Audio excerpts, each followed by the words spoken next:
the two fugitives, the biggest fugitives from India.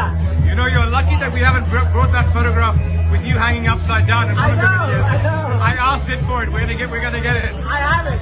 Bharat સરકારને ખુલ્લો પડકાર, ભારત સરકારને ખુલ્લી ચેલેન્જ, અને એ પણ સિરિયસ ટોનમાં નહીં, મસ્તીમાં કે જે દેશે એમને મોટા બનાવ્યા, મહાન બનાવ્યા, જેમના પર વિશ્વાસ મૂક્યો, લલિત મોદી અને વિજય માલ્યા.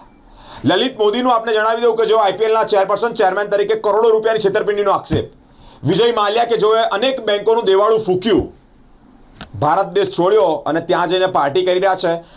આ ભાઈ, આ વિજય માલ્યા કે જેઓની બર્થડે 70મો જન્મદિવસ હોય એ સેલિબ્રેશનમાં પાર્ટી, અને પાર્ટીમાં આ લલિત મોદીએ કહ્યું કે અમે ભારત દેશના સૌથી મોટા ભાગેડું, મસ્તીમાં ટોન્ટમાં કહી રહ્યા છે, ચેલેન્જ કરી રહ્યા છે સરકારને, ભારત સરકારને, કે દેશના સૌથી મોટા ભાગેડું અમે બે છે. 70માં આ વિજય માલ્યાની 70મા જન્મદિવસની ઉજવણી થતી હોય અને એ દરમિયાન પાર્ટીમાં સરકારને ચેલેન્જ કરી રહ્યા છે કે દેશના સૌથી મોટા ભાગેડું અમે છે, અને એ પણ હસતા કહી રહ્યા છે. જેના પર આંખ મીચીને સરકાર વિશ્વાસ કરે છે, એ જ વિશ્વાસઘાત કરે છે.